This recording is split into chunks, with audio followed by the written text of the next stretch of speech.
All right, so imagine this, right? You're just at home, Right. and suddenly local authorities, they have the power to just walk right in. Wow. No warrant, no nothing, just during some undefined emergency. Sounds kind of scary, doesn't it? Yeah, like right out of a movie or something. Right.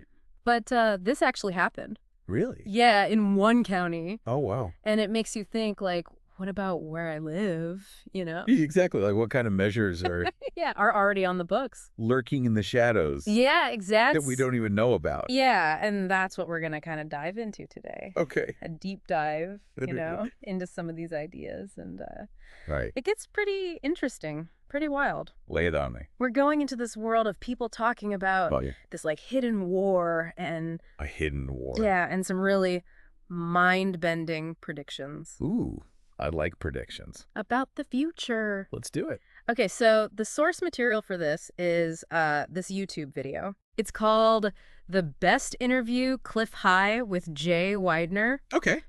- Clif High Explorer's Guide to Sci-Fi World. All right. That's a mouthful, Yeah, it's a long one. but intriguing. So if you're out there listening and you're like, man, something's going on, Yeah. More than meets the eye. More than meets the eye, exactly. And Uh-huh. you're trying to kind of figure it all out. Make sense of the chaos. Yeah, this is for you. Oh, man. We're going to unpack it all Awesome. and try to make some sense of it. Let's do it. Okay, so right off the bat, the guys in this video, Okay. they're convinced that we are currently in a war. Whoa. Hold on. A war. Yeah. Like with guns and bombs and... Well, they don't really say. Okay. It's not like a traditional war. I see. It's not armies clashing on battlefields. Right, right. But they're using the word war. Okay, so what kind of war are we talking about then? That's what we're going to figure out. But they Yeah. bring up all these different things that they think are evidence. Okay, like what? Well, they talk about stuff happening in Australia, things. Yeah. Okay, it's in Europe. All right. They talk about the situation in China, like with the ethnic groups there. Right. And then they tie all that into these local emergency powers. Oh, like the example you started with. Exactly like that, yeah. So they're seeing some kind of connection between all these different events. Yeah, like it's all part of some bigger picture. Okay. I'm starting to get the picture here. And then it gets even more interesting Oh, how so? because they talk about how apparently Okay. when the feds want to do something at the local level, Uh-huh. they need approval from, like, county commissioners. Really? I didn't know that. Yeah, and they said there was actually this county Yeah. where they had just passed some new emergency law, Okay. and people got really upset. Understandably. Yeah, and they protested, and they actually got it reversed. Wow. So people power actually worked. Yeah, and then they said that actually other counties Yeah. had passed similar stuff. Oh, wow. So it wasn't just isolated. No, and they said, like, people in Arizona, Washington, Oregon, California, Oh, all over the place. they all started pushing back. That's pretty amazing, though, that people were paying attention enough to Yeah. notice these things and actually do something about It it. makes you wonder, right? Like, what's happening? Right under our noses. Right under our noses. Yeah, exactly. And then they start talking about this concept they call bifurcation. Bifurcation. What's that? So it's like, and this is kind of a weird idea, but they're saying Okay. that some people, maybe without even realizing it, they actually want a more totalitarian state. Really? Like they want more control, more authority. Yeah. And it's kind of creepy to think about. Yeah, that's a pretty dark thought. Right. That some people might actually be drawn to that kind of system. Yeah, so that's kind of where they're starting from. Okay, so they're setting the stage with this idea of a hidden war and this bifurcation of society. Exactly. All right, so where do they go from there? Well, then they start talking about the tactics. Okay. Like if we are in this war, Mm-hmm.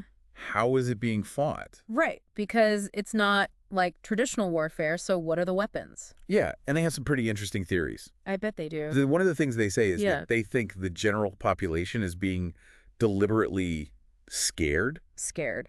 Like on purpose. Yeah, they're saying it's not just a side effect of what's happening. Okay. It's a tactic, like a strategy. So they're saying someone's intentionally trying to make us afraid. Yeah, and they call it like an education or an initiation process. That's a strange way to put it. I know, but the idea is like they're trying to shake things up Shake things up. so people start questioning everything.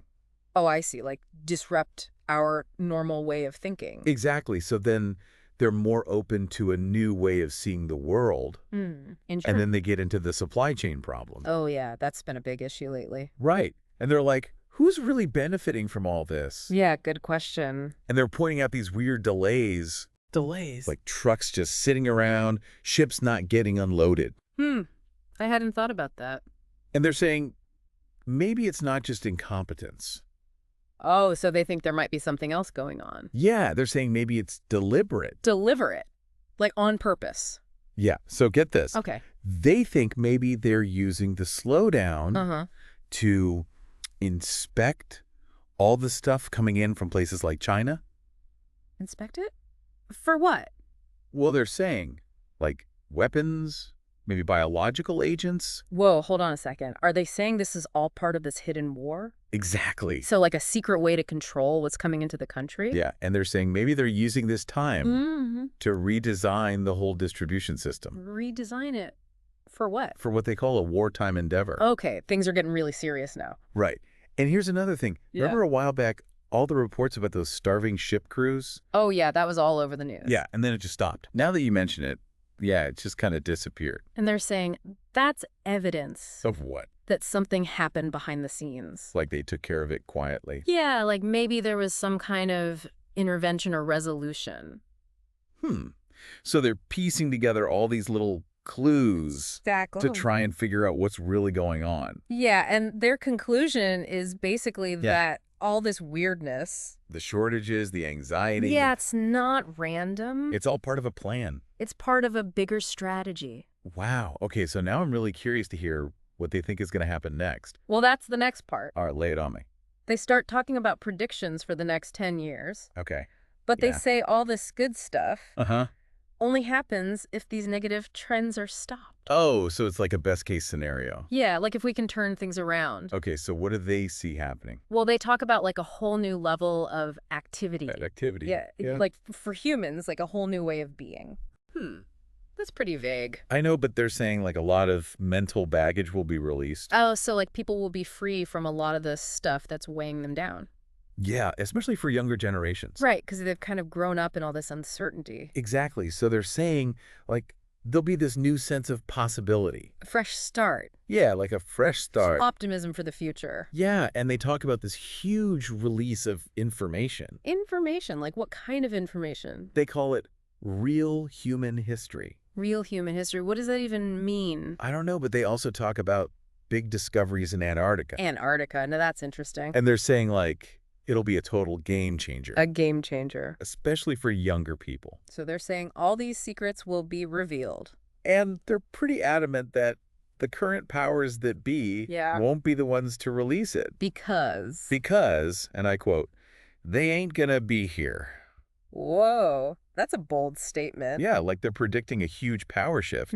So if they're not going to be here, who will be? That's the big question, right? And what about all the secret technologies they supposedly have? Yeah, that's another thing they talk about. They think there's going to be this explosion of self-education. Self-education, like people learning on their own. Yeah, they call them autodidactic iconoclasts. Autodidactic what? I know, it's a mouthful, right? But basically they're saying people will ditch traditional education, which they see as tainted. Yeah. And they'll just learn for themselves. So a rejection of the establishment. Yeah. And then they make this really wild prediction. Okay, hit me. They say there's going to be a huge demographic shift. Demographic shift. Yeah. Like changes in population. Yeah. They're saying a lot of people, especially the true believers and regime supporters, they're not going to be around anymore. Wow. That's a pretty dark prediction. Yes, it is. It sounds like they're anticipating some pretty major upheaval. Yeah, but then they bring up something else. What's that? Cryptocurrencies. Crypto. Yeah, like Bitcoin and all that. Like? And they see it as way more than just money. Oh, so they think it has a bigger role to play. Yeah, they're saying it's going to change how we think. Change how we think. And how networks operate. Okay, I'm intrigued. They give this example of Bitcoiners creating media companies. Media companies. To get the truth out. Oh, so they're using crypto to fund independent media. Yeah. And they're saying like it's all decentralized. Right, so no one person or organization controls it. Exactly. And they go back to Satoshi's white paper. Oh, the original Bitcoin document. Yeah, and they point out how he talked about liberating humans. Liberating humans. And they compare it to like what Tesla was trying to do. Tesla, like the car company. No, like Nikola Tesla. Oh, the inventor? Yeah, with making energy more available. I see. So they're drawing a parallel between making energy more accessible. And making information more accessible. Yeah, that's an interesting connection. And then they mention how the USA is now the biggest Bitcoin miner. Oh, after China cracked down on it. Exactly. And they connect that to China's energy problem. Which they say are tied to political issues. Yeah, so it's all connected. It's all a big tangled web. And then they drop this bombshell. Okay, what now? They say we're like 14 days away. 14 days away from what? From a threshold event. A threshold event? Yeah, they think it's going to be something huge. Huge in what way? They say it'll push a ton of people into a more active role in this whole war. Oh, wow. So like a wake-up call for the masses. Yeah, and they think it'll bring everyone together. Together? Who's already awake, you know? Oh, so like a unifying event. A coalescing of aligned self-interest. That's quite a phrase. Yeah, but they even mention specific things. Like what? They said like that Joe Rogan interview with Dr. Sanjay Gupta. Oh, yeah, the one where they talked about vaccines and stuff? Yeah, they think that could be like a media casualty. Media casualty. Like it could trigger this ripple effect oh, what? of people waking up and seeing through the mainstream media.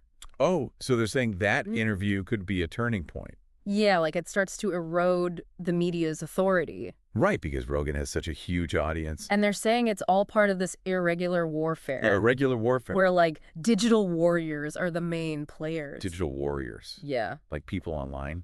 Yeah, and they're saying like the establishment can't fight back effectively. Can't fight back how? Well, they use the example of memes. They're saying like the establishment just doesn't get it.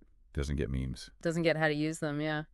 That's actually pretty funny. And they make this point that every time someone wakes up, it's like a double win. Double win. How so? Because they're not just gaining an ally, they're also taking someone away from the other side. Oh, I see. So it's like a 2-for-1 deal. Exactly. So they're saying this threshold event is coming. Yeah. And it's going to be big. What could it be? That's the million-dollar question, isn't it? I know. And they actually do speculate a little bit. Oh, really? Yeah, like they throw out the idea of aliens. Aliens. Like extraterrestrials? Yeah, like maybe they'll finally reveal themselves. Wow, that would definitely be a news cycle breaker. Right, but they're saying like maybe it wouldn't be emotionally impactful enough. Oh, so they're looking for something that will really shake people to their core. Exactly, and then they give this really specific example. Okay, I'm on the edge of my seat. They say, what if Michelle Obama was arrested for treason?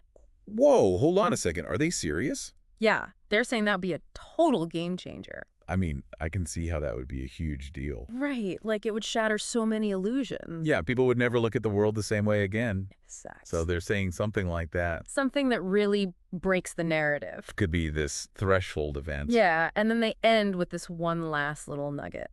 Okay, what is it? They talk about how leaders are actively burning all of their bridges to the past.